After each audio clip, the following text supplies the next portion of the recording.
दोस्तों, भारतीय संस्कृति विश्व की प्राचीनतम महान संस्कृतियों में से एक है। हमारे वैदिक रचनाओं के आधार पर हम भारतीय हमारे प्राचीन इतिहास को बड़ी गौरवता से विश्व के सामने प्रदर्शित करते हैं। लेकिन हमारी वैदिक संस्कृति से भी पहले हमारी भारत भूमि पर एक विकसित सभ्यता वास करती थी, जो अपने समय काल की विश्व की सबसे उन्नत और विस्तृत सभ्यता थी, जो भारतीय उपमहाद्वीप पर आर्यों के आगमन से पहले एक विकसित समाज का निर्माण कर चुकी थी, जिनके नगर विश्व के सबसे उत्कृष्ट रचनाबद्ध तरीके से बनाए नगर थे। विश्व की सभी ज्ञात प्राचीन सभ्यताएं नदियों के किनारे फली फूली और विकसित हुई, जैसे कि मिस्र की सभ्यता नील नदी के किनारे पाई गई, मेसोपोटामिया की सभ्यता दजला और फरात नदी के किनारे पाई गई और चीन की सभ्यता येलो नदी के किनारे पाई गई।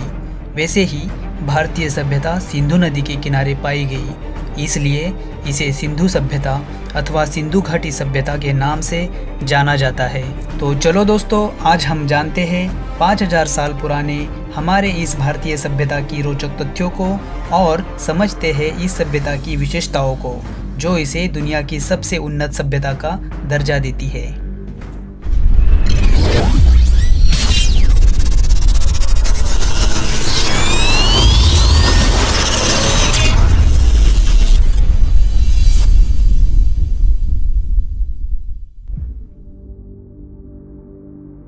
दोस्तों, सन 1826 में सर चार्ल्स मैसन नाम के एक अंग्रेज शख्स भारत के उत्तर पश्चिमी पंजाब क्षेत्र का दौरा कर रहे थे, जो कि आज के पाकिस्तान का पंजाब प्रांत है। उन्होंने वहां के हड़प्पा क्षेत्र में ज़मीन के नीचे दबे पुरातन अवशेषों का निरीक्षण किया और सन 1842 में लेख लिखकर सर्वप्रथम दुनिया के सामने इस बात को प्रदर्शित किया। उसके बाद सन 1853 से 1856 के बीच कराची और लाहौर के दरमियान जब रेलवे लाइन का निर्माण कार्य शुरू हुआ, तब रेलवे इंजीनियर्स बर्टन बंधु, जिनका नाम जेम्स और विलियम बर्टन था, उन्हें हड़प्पा में मजबूत ईंटों का पता चला। अति प्राचीन खंडहरों के अवशेष के रूप में प्राप्त इन ईंटों का इस्तेमाल उन्होंने रेलवे की पटरी के निर्माण कार्य में किया। उसके पश्चात सन 1856 में अलेक्जेंडर कनिंघम नामक एक अंग्रेज अधिकारी ने हड़प्पा का निरीक्षण करके मानचित्र बनाया। ये वही अंग्रेज अधिकारी थे जिन्होंने सन 1861 में भारतीय पुरातत्व विभाग की स्थापना की। सन 1921 में इसी भारतीय पुरातत्व विभाग के प्रमुख सर जॉन मार्शल के नेतृत्व में पहली बार हड़प्पा का आधिकारिक तौर पर उत्खनन कार्य प्रारंभ हुआ। भारतीय शोधकर्ता दयाराम साहनी ने सन 1921 में हड़प्पा का उत्खनन कार्य शुरू किया और सन 1922 में राखलदास बैनर्जी ने सिंध प्रांत के मोहनजोदड़ो में उत्खनन कार्य शुरू किया और दुनिया के सामने हड़प्पा के रूप में पहली बार सिंधु सभ्यता का रूप उजागर हुआ और इसीलिए आज इस पूरी सभ्यता को हड़प्पा सभ्यता के नाम से जाना जाता है। इस सभ्यता के ऐतिहासिक महत्व को समझते हुए भारत भर में अन्य कई जगहों पर इसके उत्खनन कार्य को गति मिल गई। भारत और पाकिस्तान जब आज़ाद हो रहे थे, उस वक्त तक इससे जुड़े 40 से 50 नगरों की खोज हो चुकी थी और आज तक इस खोज ने हमें लगभग 1500 नगरों से परिचित करवाया है, जिनमें से ज़्यादातर नगर भारत में पाए गए हैं, जिनकी संख्या लगभग 925 तक है। पाकिस्तान में पाए गए नगरों की संख्या 575 के आसपास है और अफगानिस्तान में 2 नगरों की खोज हो चुकी है। इससे आप समझ सकते हैं कि यह सभ्यता कितने विस्तृत क्षेत्र में फैली होगी।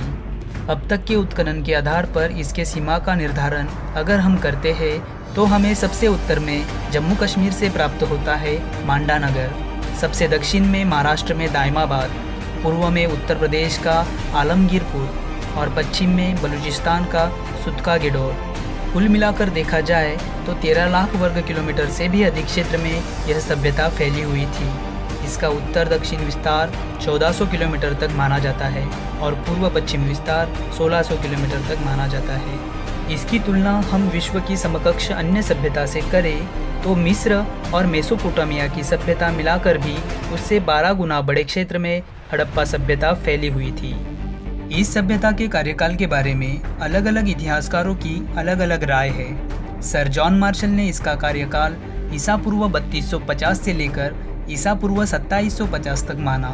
वही कार्बन 14 डेटिंग प्रणाली के आधार पर सर डीपी अग्रवाल ने इसका कार्यकाल ईसा पूर्व 2300 से लेकर ईसा पूर्व 1750 तक माना है।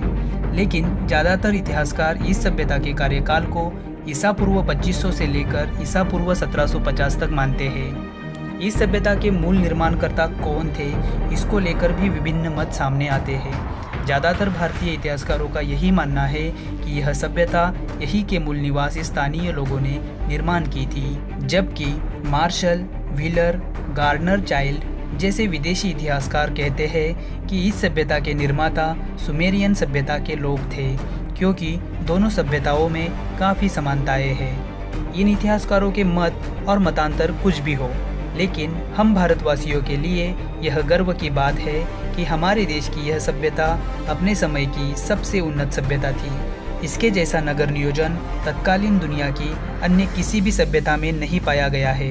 इन लोगों को लिपि का ज्ञान था। चित्रात्मक अक्षरों के सहारे इन्होंने अपने विचारों को लिपिबद्ध करना सीख लिया था। इन्होंने तांबा और टीन को मिश्रित करके कांस्य धातु के निर्माण की कला अवगत कर ली थी। उत्खनन में मिले अवशेषों के आधार पर यह पता चला है कि ये लोग मापतोल करना जानते थे।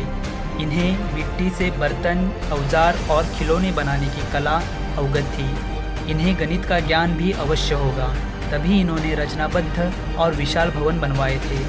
इनकी ईंटें प्रमाणबद्ध थी। लगभग सभी जगहों पर मिली ईंटें सम प्रमाण में पाई गई है, जैसे इन्हें एक ही जगह पर बनवाया गया हो।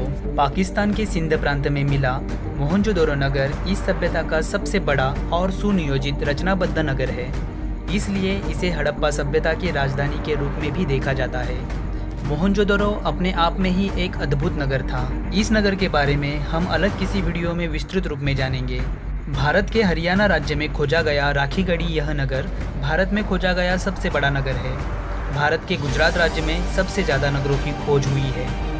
यहाँ की लोथल नगरी बंदरगाह के रूप में प्रसिद्ध है।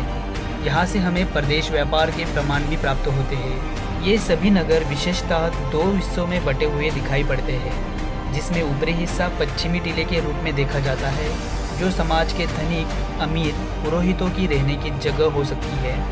इसे दुर्ग भी कहा जाता है। और दूसरा हिस्सा पूर्वी टीला, जिसमें किसान, मजदूर और जनसामान्य वर्ग की रहने की जगह पाई गई है। यह हिस्सा नीचे की तरफ पाया गया है। ऊपरी हिस्से में ज़्यादातर बड़े और पक्के भवन और सार्वजनिक वास्तु पाए गए हैं, जिन्हें ऊंचे तटबंदी से संरक्षित किया गया है। इसकी तुलना में निचले हिस्से में छोटे और कच्चे ईंटों से बने मकान दिखाई पड़ते हैं, जो तटबंदी से संरक्षित भी नहीं है।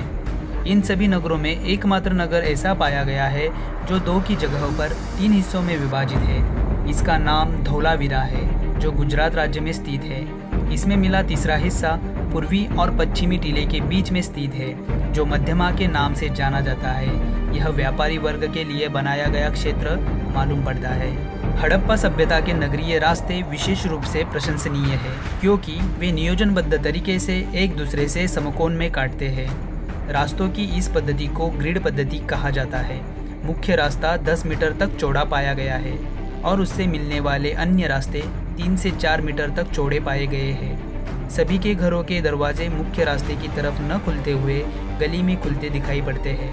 हर घर में कुआं, स्वच्छता गृह और जल निकासी के लिए नालियाँ मिलती है, जो मुख्य नाली से जुड़कर खराब पानी को शहर से बाहर ले जाती है।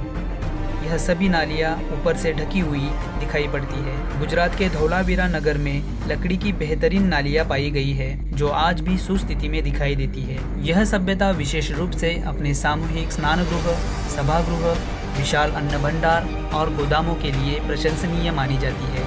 इनके खान पान में गेहूँ, जौ, तरबूज, खरबूजा, खजूर, राई, सरसों, तिल और कई जगह पर चावल आदि धानों के प्रमाण पाए गए हैं। सजने संवरने के लिए यह लोग सोना, चांदी, हाथी के दांत, शंख, सीपी, मनके से बने आभूषणों का इस्तेमाल करते थे। इनके वस्त्र सूती, ऊनी और कढ़ाईदार पाए गए हैं। दोस्तों, हड़प्पा सभ्यता की आज तक की खुदाई में कई भी अस्त्र शस्त्र जैसी लड़ाई से जुड़ी सामग्री नहीं पाई गई है, जिससे यह प्रतीत होता है कि यह सभ्यता शांतिप्रिय सभ्यता थी। जो व्यापार और विकास में विश्वास रखती थी। इनकी लिखी चित्रलिपि को पढ़ पाना आज तक इतिहासकारों के लिए संभव नहीं हो पाया है, लेकिन जब यह लिपि को पढ़ा जाएगा तब इस सभ्यता से जुड़े बहुत से राज खुल जाएंगे।